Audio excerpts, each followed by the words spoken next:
middle of May is a pretty good time to be here, and what a wonderful weekend with the races and things going on, and so thankful that we're in Lassen County. Anyway, good morning to all your listeners. It's great to be on and have a little chat. Hopefully, we'll get some interactive discussion going on and get some input. But my name is Richard Egan, as you mentioned. I'm the county administrative officer, and the issue of housing in generic terms is not something new for the county. These are things that we've been talking about, and the Board of Supervisors has been dealing with for a long time. Most of you'll remember about 5 years ago, the homeless issue on the river became a real controversial discussion point at both the city and the county, kind of pre-pandemic, and I guess the pandemic kind of took the spotlight away from that for a long time. But we had several public meetings back then about the difficulty that particularly the city, but also the county's having with people down camping on the river, and the up and down the streets, and people are rightfully concerned about that. And so, as one of the tools in the toolbox to deal with some of that, or try to alleviate some of that, the county and the city have commissioned some analysis and taken some actions to try to come up with maybe one or more tools that'll help deal with some of that. And this supportive housing project that came back to the Board of Supervisors and the City Council recently is just part of that plan to try to deal with that. As most of the listeners know, we spend as a county government an awful lot of money on health and social services. Barbara's department is the largest department in terms of budgets, in terms of employees, and in terms of resources that the county as a government deploys to try to alleviate some of those issues. And so part of that plan, like I mentioned, is to try to come up with some supportive mechanism to get people off the river, get people off the streets, get people off of other people's couches, get them out of living in their cars, and on a path that not only is more beneficial for them, but also is more beneficial for all of us as taxpayers in terms of fiscal responsibility.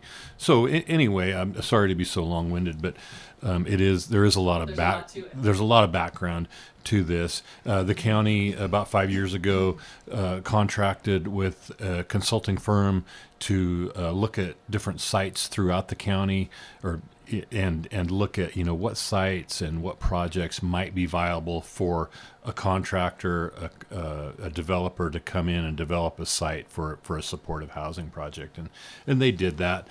And looked at over 20 sites, came up with some possible sites that seemed to be viable. Although I'll mention at this stage of the game, no commitments have been made, no decisions have been made, and oftentimes developers, have a lot to consider in whether or not a project is viable or not, and they'll be doing that. So as most of the listeners know, the Mesa Street site, which happens to be owned by the county, kind of floated to the top end of that list, along with the site on 139 that's most recently been discussed, both with pros and cons, positives and negatives about their development potential. And we had a public meeting recently where the Board of Supervisors took input about the Mesa Street site, had a lot of concerns about that site. And frankly, and Barbara and Chris probably will get into this a little bit more than I, frankly, some maybe misperceptions of what the project is intended to be or what the impacts might be, generated a lot of input. And from that, the Board of Supervisors said, hey, let's look at this 139 site a little closer, because it has less neighbors, or less close neighbors. And so we went to the city, because the city owns that site, and through a couple meetings, spoke with the city leaders, and they, albeit on a 3-2 vote, that's probably going to become important, and we can touch on that a little bit later here. Said, yeah, let's go ahead and pursue that site, and so that's kind of the state where we are now, as we've got our consultants looking at that site, and by the way, any other sites that might have become available, and to look at its viability, and that's kind of where we are at this stage of the game. I know there was a lot of folks concerned about that Mesa Street site in regards to its proximity to the schools and to Escaton and being right smack dab in the middle of a residence, and then 139 was considered. However, those same concerns were still shared because of the college and because of the daycare up there. And then there was also talks that, that used to be an old dump, and, what's the viability of the 139 site being used? Yeah, and Andrea, there's no perfect site for any development, but particularly a supportive housing development. We've had, you've been to the meetings as well as us, and you've heard the suggestions. Let's put it in Hurlong. Let's put it in Little Valley. Let's put it in Ravendale. Let's put it, in Doyle, or somewhere where there are no people. Well, those settings don't work. They're not viable. They're not financially viable. They're not.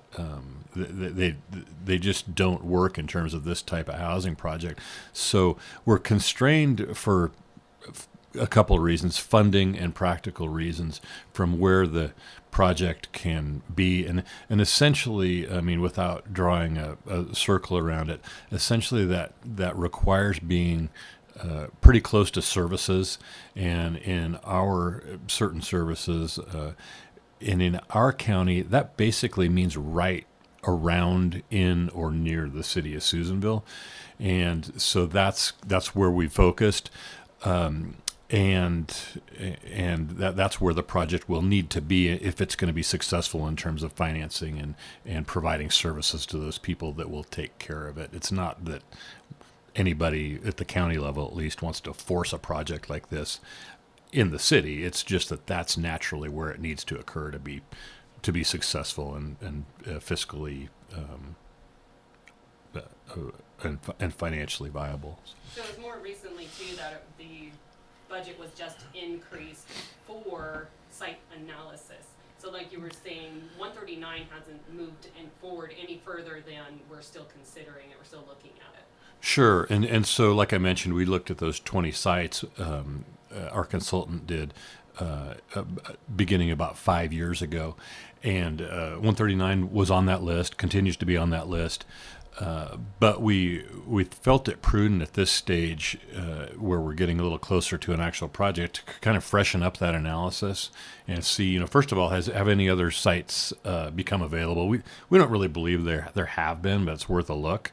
And now that we're kind of focused on this 139 site, maybe looking a little deeper into that and seeing what constraints it has, and we know of some of those, and that I can go into if you like. But suffice it to say, we're still in the stages of looking at that. I was going to say, from the perspective of the Board of Supervisors, that 139 site was good because it's close to services. If you think about it, not all students have a lot of money, and so they might be in that same realm where they're going to need that kind of housing. So you have the college right there. You have older people that are probably going to be living in such housing. So you have medical services just up the road. There's a church up the road. There's a lot of services that are very nearby, as well as the bus route goes right through that particular area. So there were a lot of positives about that particular area, and so that's why we asked that that area be looked at again, and try to work with the city to maybe secure that. Now, we've thrown around the word supportive housing, and you, Chris, mentioning the type of people that would be living in these homes. Let's address that a little bit further, because there still seems to be a lot of confusion as to what this housing project really means. Is it supportive? Is it affordable? Is it transitional? What type of housing is it? And then let's address who qualifies for it, because there's been a lot of concern over that. We'll go deeper into that. But first, what type of housing is it? So I can take that Go ahead. question. This is something that we work on all the time. And as Richard mentioned, we have a lot of housing tools in our toolbox, and permanent supportive housing is just one of them. And that's what we don't have currently in Lassen County. We do provide temporary housing for folks, and that would look like maybe putting people up in a hotel. We have transitional housing where we try them out. We work with a landlord to give them a shorter term agreement so we can kind of see and really coach those people through being good tenants. But permanent supportive housing is just that. It's permanent. So people would be able to apply to stay there, and then they would be able to live there for as long as they need that type of housing. Permanent supportive housing is subsidized housing, and it's for individuals and families experiencing homeless instability and housing instability. And so what that looks like, people that we kind of have that idea of who the homeless people are, but it's other people too. It's people that are staying with relatives for an extended period of time. It's people staying on friends' couches, some people living in cars, and different places. And some people don't even get to live in the town that they grew up in, Susanville, and so they want to come back, but they might be living somewhere else. One of the main differences from just general affordable housing is that there are supportive housing services at these developments. And that would be services that would help individuals who are having maybe some physical or mental health needs. They'd have counselors, peer supports, and then helping navigators, kind of what is a term coming about now, to help them navigate through all the different services that are available to them. And it's evidence-based, so they've seen that if you have people who are homeless or at risk of homelessness, you put them in a great development where they have those supportive services wrapping around them, they are much more successful. They then can get housing off of their list of, oh my gosh, what do I need to do today? And they can work on other things in their life, such as managing a budget, finding a job, just having building those relationships up with some of their friends and family that maybe are a little strained because they stayed at their home too long or something like that. So it's something that we're really needing in Lassen County. We're looking at a development at this point, maybe around 40 units, and that would just pretty much put a dent in the number of people who really need housing in our county. Now, is the county compiling a list of those who would be in this housing project? Yeah, absolutely. We have something that's called coordinated entry, and those are people that are really seeking help to find housing. There are a lot of people that just don't know what services are out there, and they're still trying to find housing on their own. But these people have been referred to us, or they hear what we're doing, and they're like, I need help with housing. And so currently, and this number changes daily, we have about 186 people we've done intakes on. And those intakes are rather extensive. We ask a lot of questions about their housing history, about their health history, about some of the barriers and challenges they've faced in their life and in their housing needs. And we looked at all those intakes and did a real quick look at the numbers.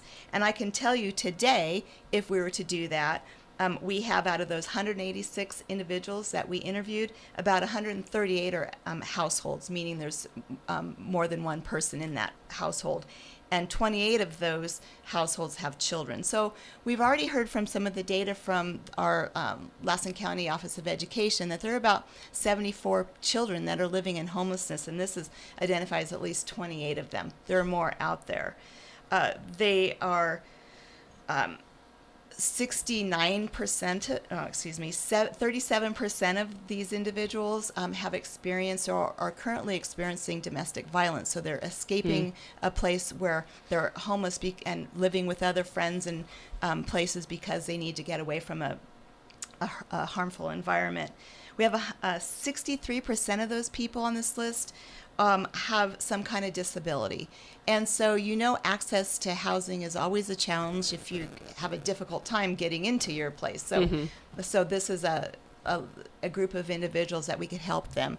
Vets, we talked about putting some units aside for vets. 4% of the 186 people are currently vets, and about 16% are over 60 years of age. So it's really a whole blend of people. I know one of the concerns of the public was about the sex offenders that might be living here. In our current list, there is one identified individual who's a registered sex offender, but as we know, with this type of housing and the type of funding used, that individual we'd have to find another solution for that individual, because obviously in a community development like that, it depending on what he's registered as, or he or she, I should say.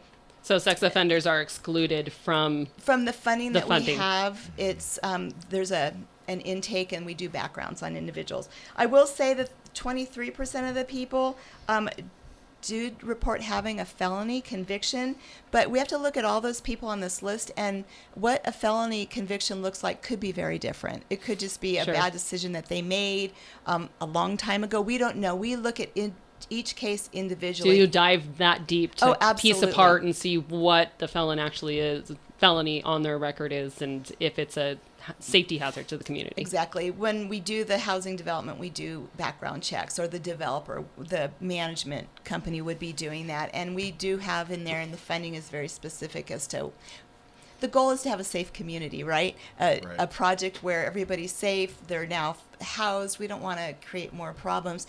But there are people in this community that are very hard to house, and we work with them as well, trying to find them housing where maybe they aren't near a school, or depending on what their conviction is or where they're from, just kind of helping them navigate through what's available out there. And as we know, our housing inventory for affordable housing is small in Lassen County.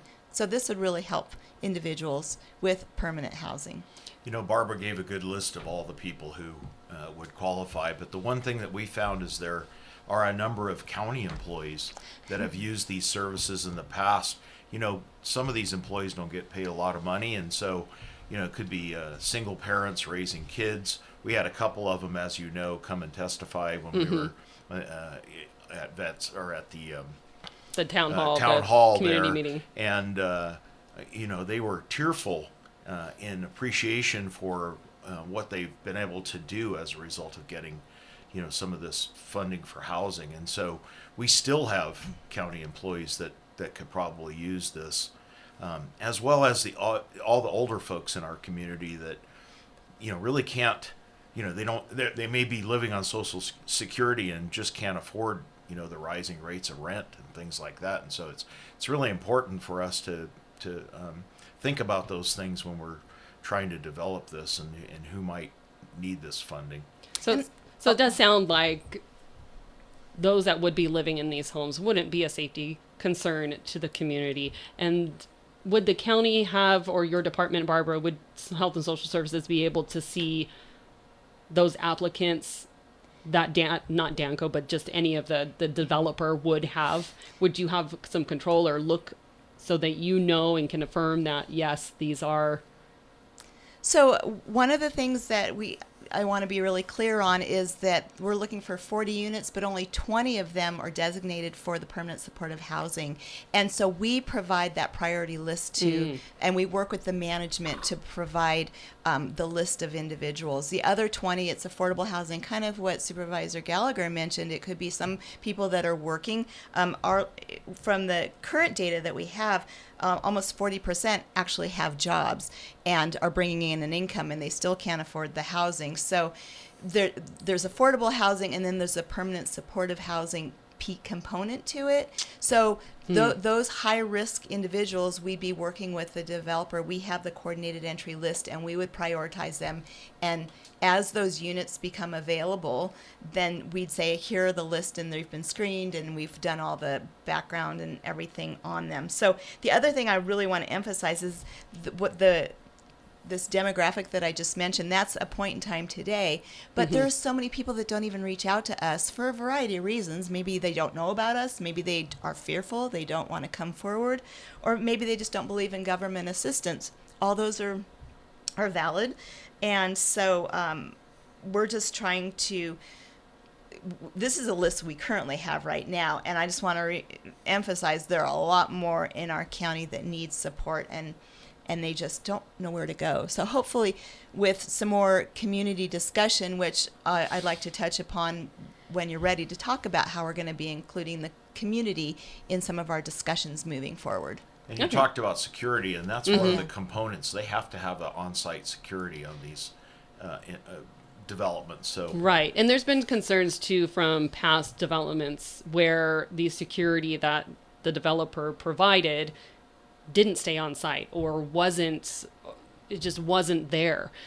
Is there concern for that? I mean, is there a need for security if there is this type Yeah. of, it's just for those who need an affordable place? Yeah, and maybe I can take that a little bit, Andrea, because there is a concern. This is a long-term project, right? This is a 50-year project.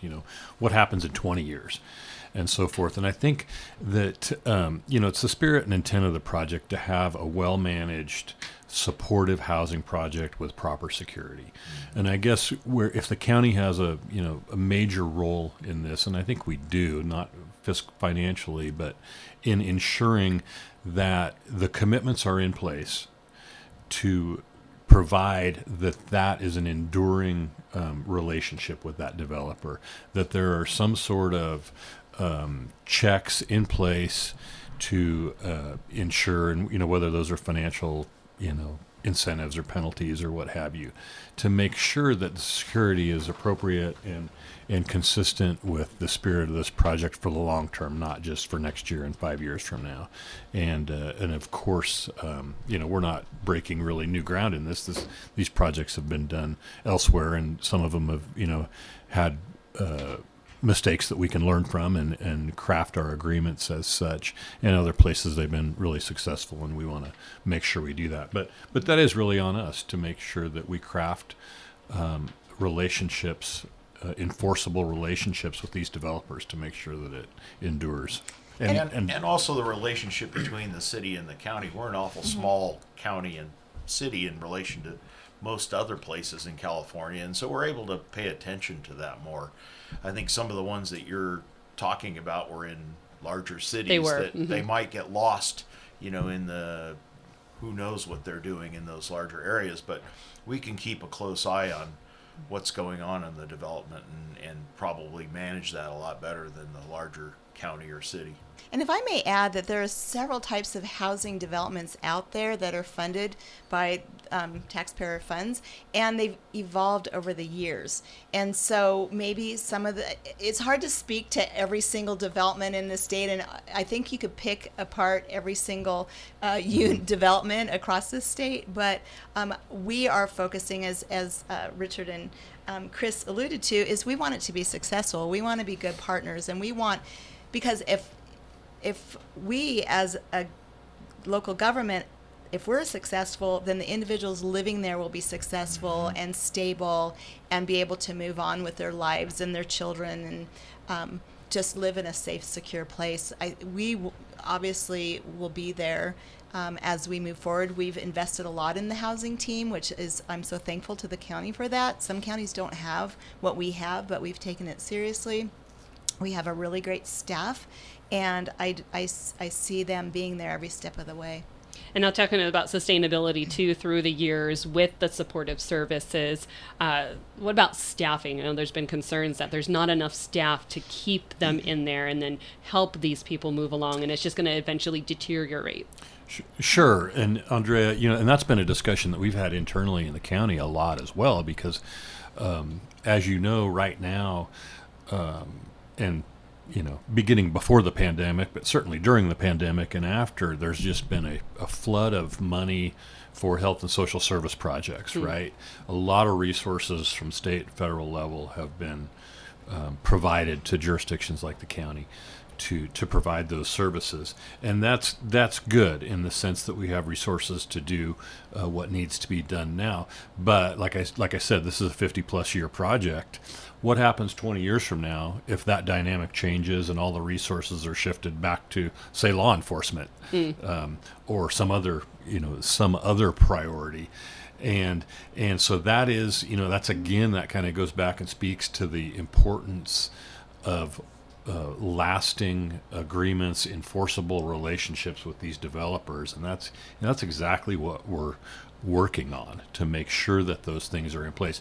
I mean, frankly, my expectation is, and it's my personal opinion, but based on some experience in the area, I think the trend is going to continue to be focusing from the state and federal level, and I'm not making a value judgment about whether I like it or not, but I think that the trend is going to continue to spend more resources on supportive and supportive type activities versus punitive type activities like law enforcement, prisons, and that sort of thing. And like I said, I'm not making a judgment about whether that's good or bad. I just think that's the reality that we live in today, is that resources are going to be continue to be provided for those preventative, supportive type activities. Well, maybe this is a perfect segue to talk about the California State Association of Counties program called At Home.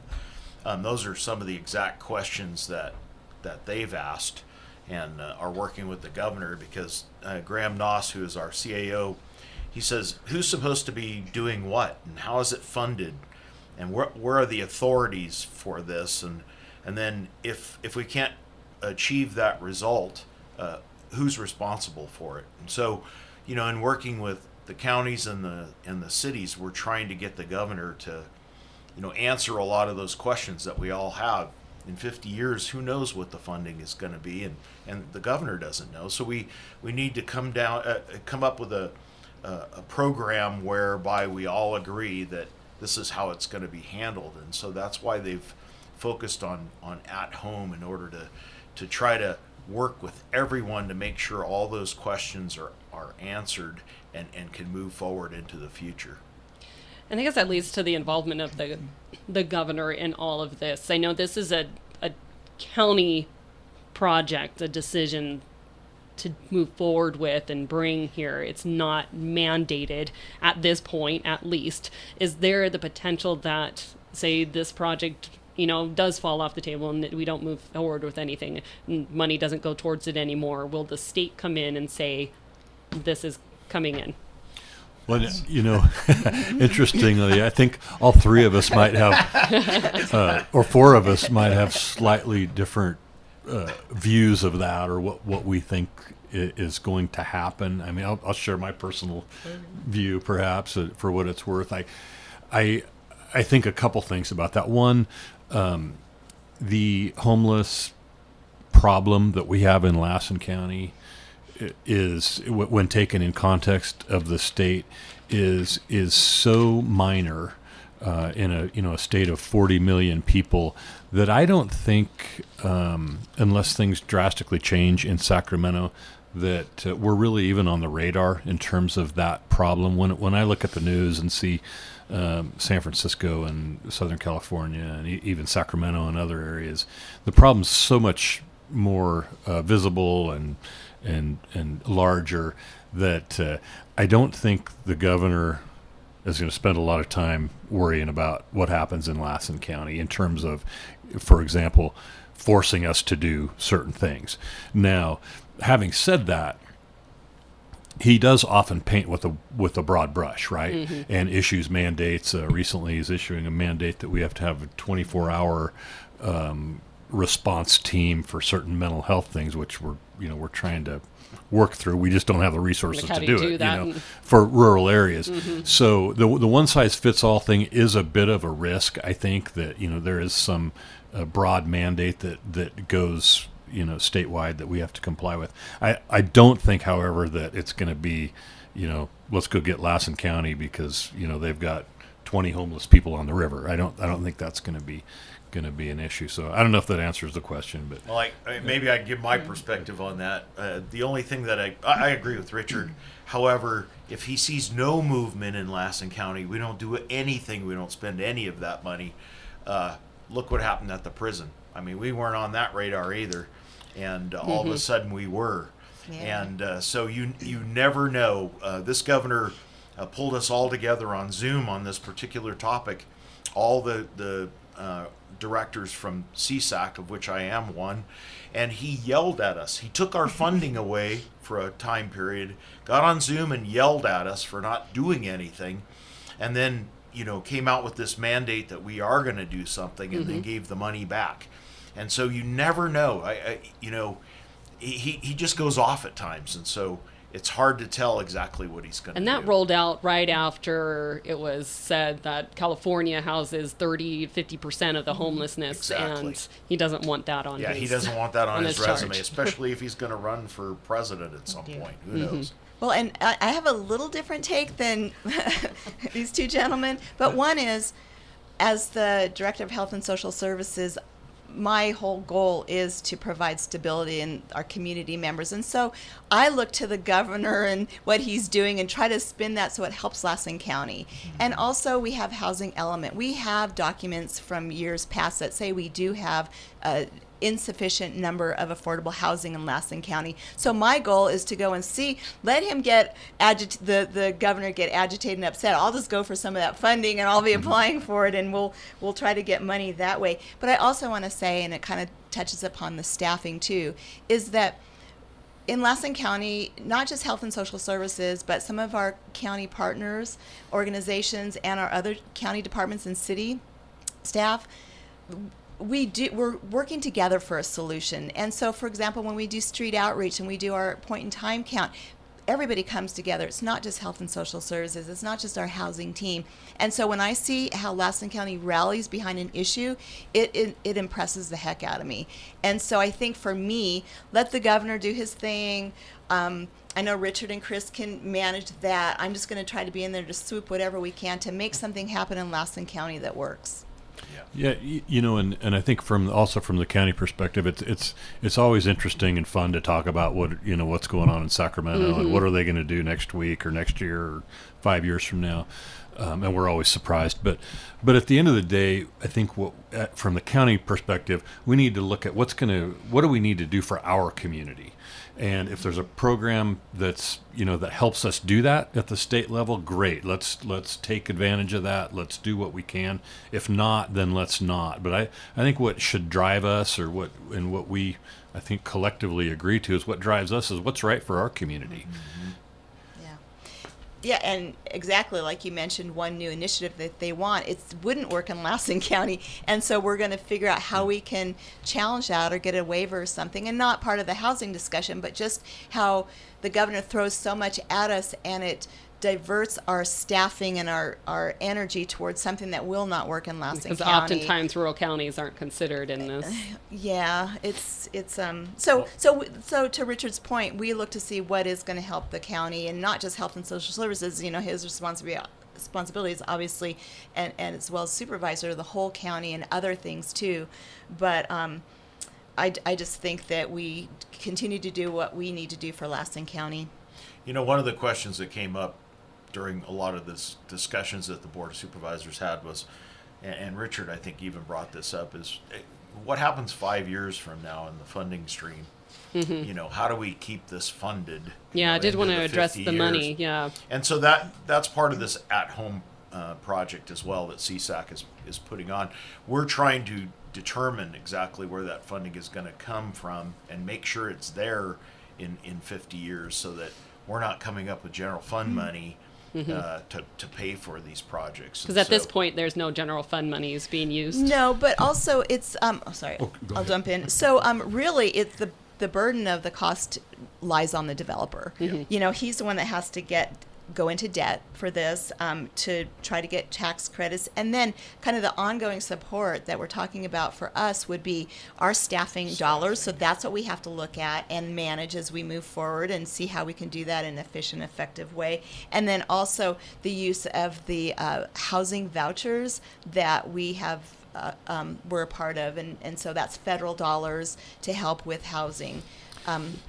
Yeah, and if I could, to just maybe get a little deeper into the fiscal side of things, and one of the, I guess, attractive things about this type of proposal is that it's not really funded by county general fund money, right? This is a developer that's going to come in, make a significant investment, and get their return through several different ways. The financing is obviously complicated, but they enjoy Tax credit. significant tax credits. They enjoy low cost financing, perhaps. Our portion of that, I would, maybe this is hopeful thinking or wishful thinking, but I could actually envision a situation where the county's net costs actually decrease because of a project like this. And I want to go into that a little bit. We are, the spirit and intent of this project is not to recruit anybody to come to Lassen County and live in this development, right? We want to deal with our own people. Right. We're not saying, here's a bus, come on up, Yeah. we're taking you. And along with that, we're already supporting these people in a variety of ways. Barbara mentioned, we're housing people in hotels to the tune of $3,000 or $4,000 a month per family. In some cases, we are providing supportive services in terms of alcohol, drug, mental health related services already.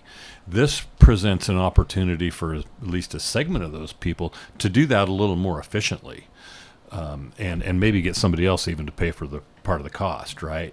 And so there could potentially be, and I wouldn't commit to that, and I wouldn't budget for that, and I frankly wouldn't really expect that it would be a net savings to the county, but it's quite possible that we are able to provide better services in a more efficient manner to some of these people in a project like this than we are currently doing. Well, we're providing meals, a lot of meals right now, where if someone is in their house, they potentially could cook their own meals and don't need to be, given a meal out, for. Right, because if they're housed in the hotels and motels around here, there's no cooking. Right. Not adequate. Space, not adequate the enough. pots and right. the pans and everything. But even to build upon Richard's vision, is my vision also looks at the people who are stable are now able to go out and find a job, and their children get to go to school and actually learn instead of wondering where am I going to eat, where am I going to bathe, where are my clothes, where are my toys. So we could have a better community if we can get that segment of the population, especially those the most vulnerable, back up on their feet and in a healthy place. And I want to reiterate, too, for those who, I know we've been carrying on this conversation for quite some time, and I want to throw it back out there that you are more than welcome to join the conversation here with us. You can give us a call. It's 257-8256. Or you can also text questions in. It's 257-8255. Again, we have Supervisor Chris Gallagher here. We have CAO Richard Egan and Health and Social Services Director Barbara Longo. We're discussing the county's proposed plan for an affordable, permanent supportive housing project. Now, you said site assessment and analysis is still underway right now. What are the next steps going forward? Great question, Andrea, and things are hopefully going to happen pretty rapidly for as far as local government goes. We're actually expecting to have a draft available this month, at the end of this month, around the 26th, of that updated housing analysis. There will be some internal review of that and comment probably, and that'll be presented to the board shortly after that. So hopefully, I would say end of June, early part of July is when we would actually be presenting that to the Board of Supervisors in a public meeting, and of course the city will be involved in that. And that'll kind of dictate, I think, our next steps. And that site analysis will be available for anyone to view. Absolutely. To look over. Will it prioritize what the county sees as the most viable options? It'll, this is a report prepared by our consultant, and it'll be their recommendations and their opinions. I think the last one was ranked. They It- were ranked. It should Yeah. provide some sort of Yeah. ranking. Yeah. And then to expand upon that, once we get that list, we are also working with our contractor to provide community engagement. That's something that we've had planned from the get-go, it's just we kind of got ahead of things as we go through the government process of even trying to look at a site to further analyze. But one thing that they will be doing is they're going to be releasing a community survey. It'll be in English and Spanish, and they're going to run that through June and July. And we're helping them to figure out how we're going to distribute that. And then in July, we'll have a focus group where people can come and, just talk about some things that we found out in that survey. And then we're going to have up to 2 community meetings, and one will happen in July, and it'll be kind of a general, kind of here's where we are, what are some of your thoughts, and then based on those conversations, then we'll have another meeting to really hone in on some of the concerns that the community is still having, and we'll kind of see. It might depend on the site, it might depend on some of the things that have come up in these other meetings and the survey.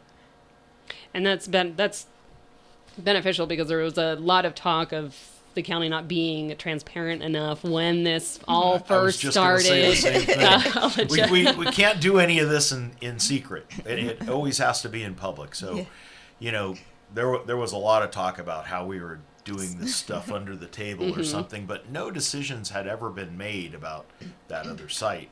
It was just coming up, and so people were kind of grabbing onto it before it ever came up, and so whenever we have these kind of projects, you're going to see us come, probably to Jensen Hall or whatever to open it up so that people can hear about what's going on. Yeah, and I might just mention on Andrea, because you've been to the public meetings every week that the board has, and oftentimes you're the only one there, or there's you and a few staff members. It's very quiet.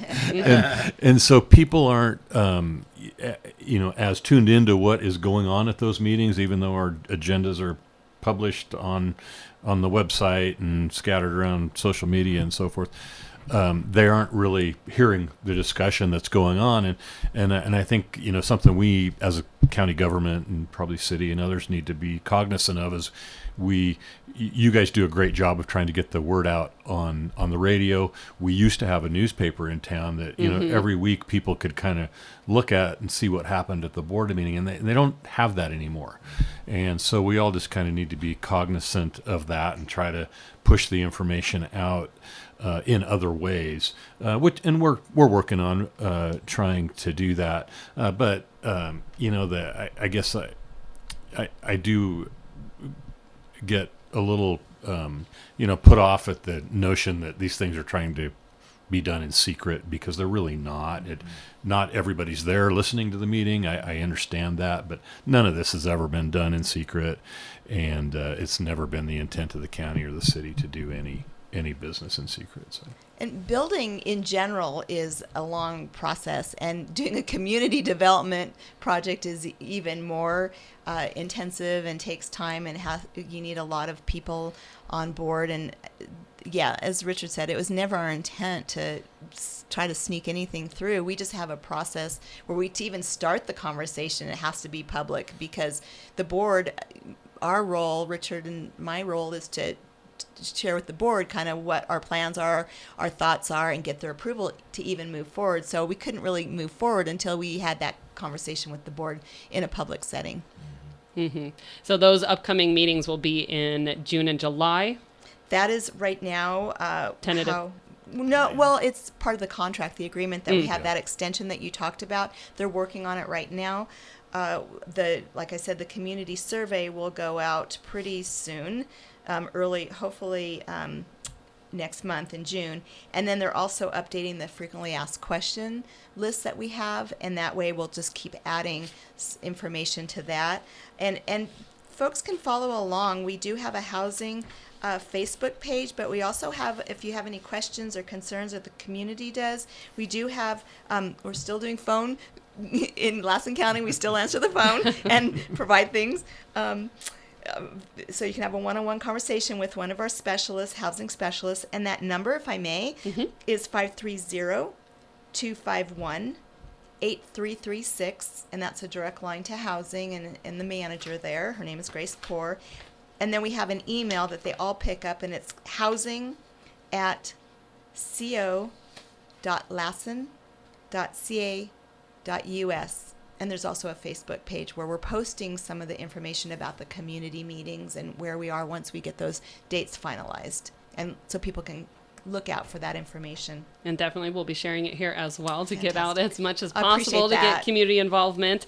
Has there been a developer picked out already for this, or is that still kind of an open-ended So contract? right now we've had a contract with Danco in the pre-development stage. We have a consultant, Housing Tools. They know the rules. They know kind of the government, how to work through that, navigate that. And then the developer knows about developing, somebody who's very experienced in affordable housing, how to utilize the funding that's available through tax credits and loan debt and everything. And so we have been working in pre-development with Danco. We'll continue to use Danco in pre-development just because to get another developer on board with the kind of development thing. And what that looks like is when the consultant says, hey, here are the things that we found on the property, the developer can come in and say, okay, how do I take that and make it happen? And so they look at the costs on the development side. They look at the costs on how they can get